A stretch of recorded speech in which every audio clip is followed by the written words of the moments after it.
Hey, it's Ayla, and you are listening to Not That Kind of CEO. Every December, it starts creeping in. The emails about goal setting, the planners, the this year is gonna change everything energy. And suddenly you feel that familiar pressure to sit down, to map out 2026, and to actually get it right this time. Because you do not still want to feel this way next year. Because right now you're, I don't know, maybe feeling a bit scattered and behind and wondering why you worked so hard and yet nothing really shifted.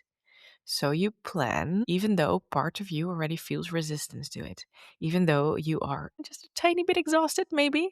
I know I am. Even though the way you have planned every other year never actually stuck throughout the entire year. But the outside noise can be very loud. And everyone keeps saying that if you do not plan now, you will fall behind. So you sit down anyway and you poop out a planning. Will it stick? I don't know. In this episode, we are slowing this moment down. I'm going to talk to you about why so many ambitious mamas end up exactly where they started, even if they had the best intentions for a new year, and why the way you approach planning in 2026 might be the very thing that tells you whether next December is going to feel different or if it's going to be familiar again. So if you're craving real change next year, but something about that normal way of planning things already feels off, I invite you to stay tuned for the rest of this episode. Hi, I'm Ayla, and I am not that kind of CEO. You won't find me in a fancy corner office, but rather in a quiet corner of my home. I followed a bold vision and built my life and business around it. That's how I ended up in France, where I'm raising two little girls, renovate our 500-year-old castle together with my husband, run a coaching business, and still have space to breathe. After a decade of helping women simplify their business to make room for what matters most, I created this show to help you do the same. Let's build your business around the life you love. Welcome to Not That Kind of CEO. Hello, my dear. Welcome back to Not That Kind of CEO. Thank you so much for tuning in. Last week was chaos. You know that meme of Elmo, who is like standing in front of a fire, arms raised, just going, chaos? That was my life last week. My husband was away in Holland on a business trip for 10 days, and my eldest got really sick. She never gets sick, but she was really sick this time. Well, all my plannings, everything just out of the window. And then, of course, towards the end of the week, I was like, my throat is catching up with what she has. So if you think, Isla's sounding like she's speaking through a tube, well, I want to say I am, but I'm not. Obviously, it's just how I sound this week. And it had me thinking about planning and how plannings change. No, the planning doesn't change. Your life changes. That's actually what's happening. You make the pretty planning, and then life gets in the way, and out goes your planning, and then you start feeling behind, and it's just like this mountain starts piling up, like the literal mountains in your home with the laundry and stuff, but the mountains of work you have as well for your business, for everything that you wanted to do. I have my free where the fuck should I even start challenge coming up in January, and this time I decided I'm gonna run ads to it. I was planning on making those ads last week and recording them and stuff like that, and I just couldn't think straight. I could not think straight, so let alone chew out some ad copy that would actually convert and not just say, I'm tired, you want to come join my challenge? Like, no, that's not the vibe. So, no. Anyway, it got me thinking about planning 2026 as well, because right now I'm recording this mid-December and everything around me is screaming to plan your 2026 right now. Because if you don't plan it right now, you're going to start feeling behind, and everyone is, competition is going to get ahead of you and stuff like that. So here's the thing. If you want to feel different in 2026, or maybe it's the other way around, if you want your 2026 to feel different, If you want to feel clear, if you want to feel capable, planning right now, like mid-December right now, might not be the best thing for you to do because you are probably feeling a bit foggy, a bit exhausted, because it's a lot, the holiday season. There's a lot going on. And then next week, well, here it is next week. I don't know when it is around the world. I know I have a ton of listeners in Australia as well. And they're probably listening to this going, Lord, I've had my kids home for weeks by now, or will have them home for weeks because they have the summer vacation in the Christmas vacation. It can be very impossible to actually make a sensible planning for your next year in December. And I'm not saying you shouldn't plan. If you fail to plan, you plan to fail. That's the way it is. But if you are forcing out a planning instead of actually making a planning that works for you, nothing is going to come of it. And that's the mistake that I've seen so many of my clients make over the years. You're trying to plan from exhaustion, from a place where people around you say that you should be planning right now, but you are currently experiencing 2 times the responsibilities that you normally have, because maybe even more, because you have the Christmas holidays coming up. You need to help Santa pick out gifts for your kids. You need to do the tree. You need to plan the dinner. Maybe you're going on a trip that you need to plan. And we all know that planning a trip is more than just saying we're coming on December 24th. You need to actually pack and make a list and plan what you're going to pack and get the dog taken care of for while you're away. It's mental load for that. So it's not just planning a dinner or something. It's usually a lot more. And then you have the kids at home because they have their Christmas holiday. So you need to take care of them in a different way than when they are at school. This is already a lot. And this is the moment that you decide, okay, I'm going to sit down and I'm going to plan my next year. And this is going to be amazing. Is your brain fully there with you in that planning? Probably not. When you're trying to force a planning into place like that, while you haven't let go of this year, while you haven't exhaled in a while and just taken a breath, chances are very big that next December you're going to be feeling like you're still in the same place.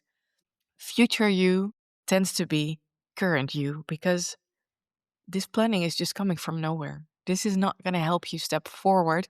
This is you coming from a place of maybe a bit panicked, like everything's already happening and now I also need to make a planning.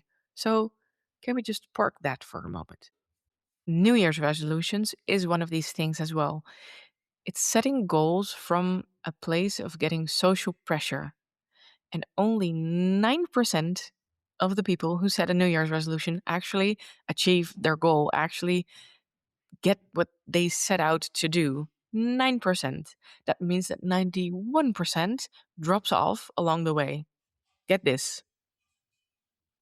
23% quits in the first week. First 7 days, they just, no, okay, never mind. And then the rest, like 40 to 60%, that's the first month that they don't get further than January with their New Year's resolutions. And this is what happens when you are setting goals from pressure. When everyone is saying, okay, what's your New Year's resolution? You just go, I want to lose weight. Is this coming from you, or is it coming because someone else is telling you that you want something? You should want something. I want to stress here, as I already said, when you fail to plan, you plan to fail. I do want you to set your big, hairy, audacious goals. I do want you to think big, and I do want you to set goals that stretch you and that challenges you, because that is another mistake here. If you're now going, oh, this is nice, I get to relax, I get to maybe not plan or set goals that are small and achievable.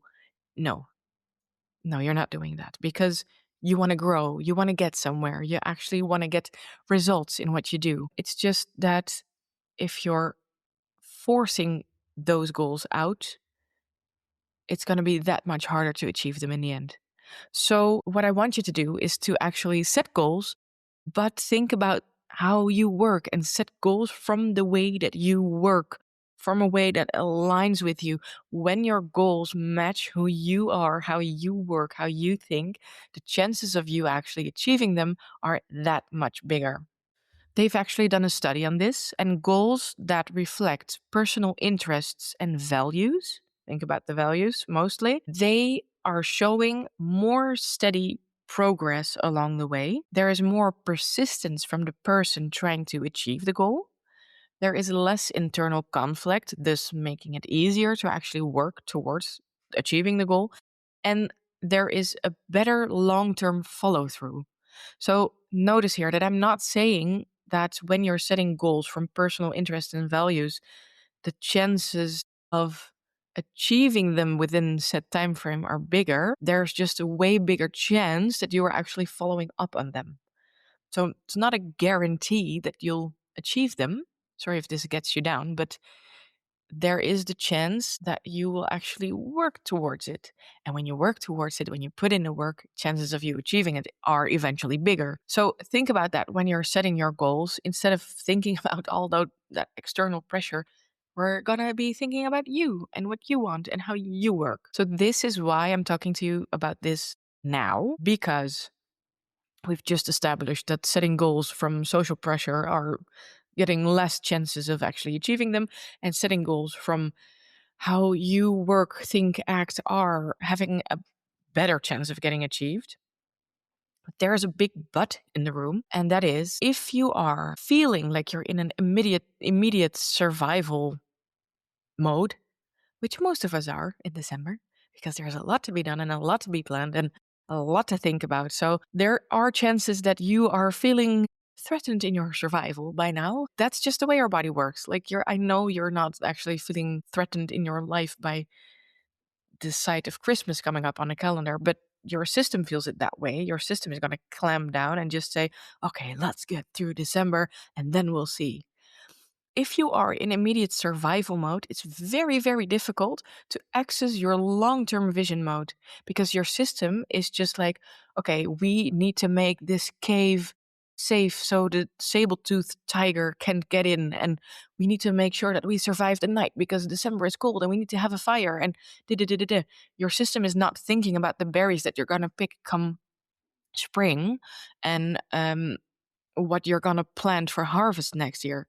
Throwing it back here a bit to a more actual time, like a prehistoric time. When I think about survival mode, I actually always think about running away from a tiger because that's where our systems were built. Like this is how we're made, is to survive in nature.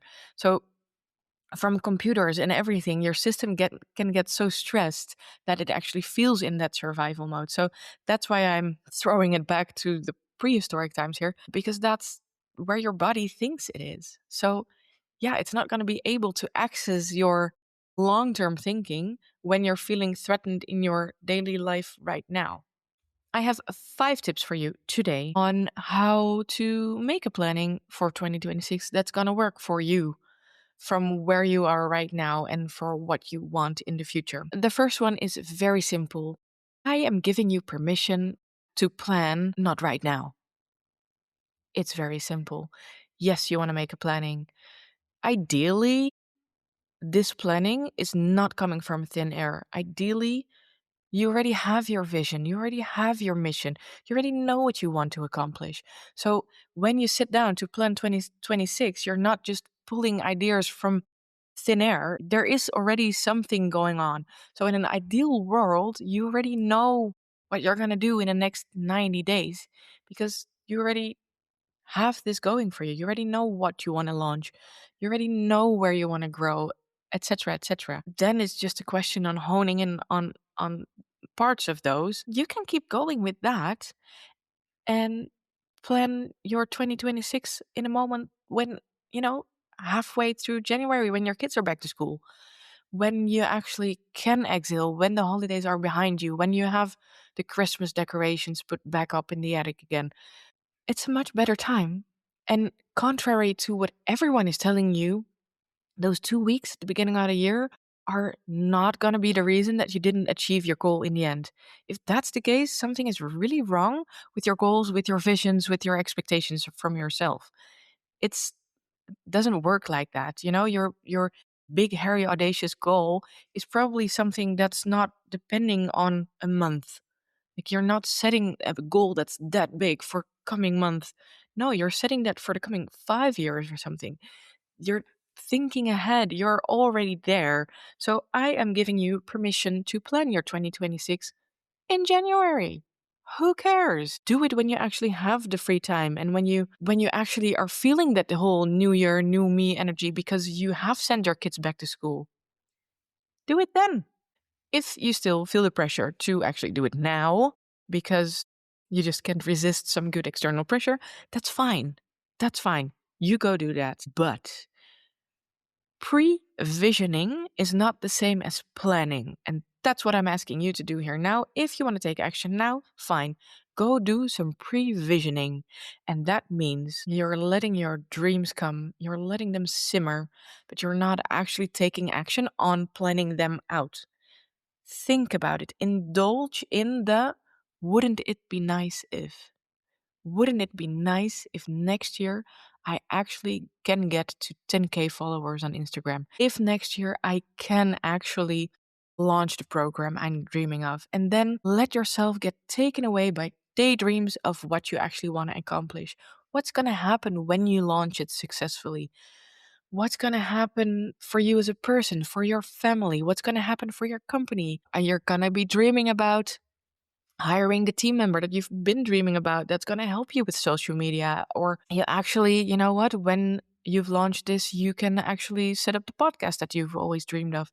Yes, indulge in those dreams, because when you are pre-visioning like that, when the time comes to actually plan, there's so much to pull from. You don't have to force anything out because your brain is already there. It's already creating these scenarios for you.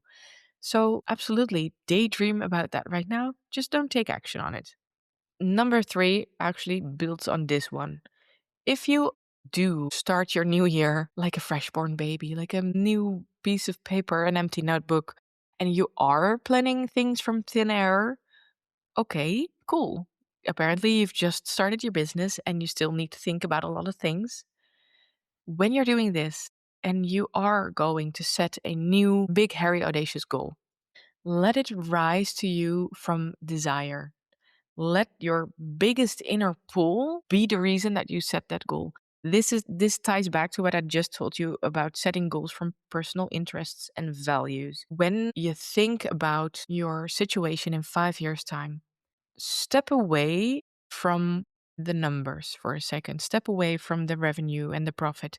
Step away from the followers, from the people you want to impact. Think about, what is it giving you?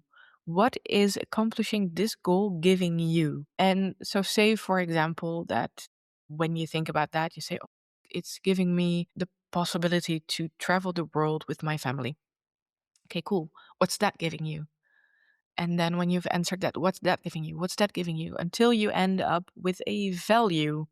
So in this case, it could be time freedom, it could be money freedom, it could be family time, anything. When you are aligning your goals with those values, we've just established that there is way more stamina coming from you to actually keep working towards that goal. The persistence, the follow through on a long term is there because it's aligned with something that you want. So when you tie that back to now, when you start thinking about your big goal that you want to achieve, so let's say that you do want to achieve a big goal in this year, like 2026. You're like, I'm done playing small. I'm actually going to set a really big goal for this year. Perfect. Set it from this desire that's tied back to your values, because that's going to give you that much more chances to actually achieve it this year. So don't sit there thinking about, okay, yes, I need to get this amount of revenue. No, I want to have more time with my family. And when you start thinking about it like this, you already feel something shift, because that means that you aren't just looking at tasks to do, you're already starting to think about, okay, if I have more time with my family when I have this, why can't I build in more time with my family in, say, February? Is there something I can do right now to already work towards that value, to implement it in my life? Making your planning in the end actually align way more with what you actually want, which makes it easier to keep working towards that big goal because you're already working on those values over here instead of just getting it when you're over there. Number 4, I already said. I think I wrote down the same thing twice, and that's how important it is. What I wrote down is plan when you're ready, when your routine returns. So, not just when you're exhaling and bringing your kids back to school, but when you're actually back into the routine of your everyday, because that's when your brain starts aligning more with how you're going to do things. So, I'm just going to keep it with that because that's number 4. You already heard. Number 5, use December to listen instead of forcing. So this is more than just simmering in the daydream.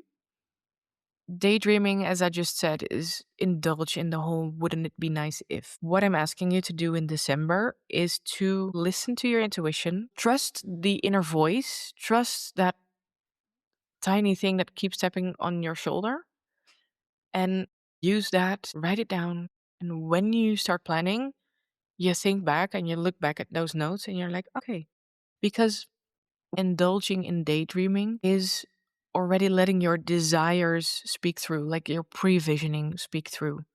There is that other part of your brain, your intuition. Funny that I say brain because I think your intuition is not in your brain at all. Trust your intuition to know what's right for you. For me, right now, for example, it's YouTube. Something is pulling me towards YouTube, and I'm seeing it happen now. I've not posted that many videos, that many shorts, but the views that I have on YouTube are already topping what I've had in Instagram in a year and a half while I've been on YouTube for a month.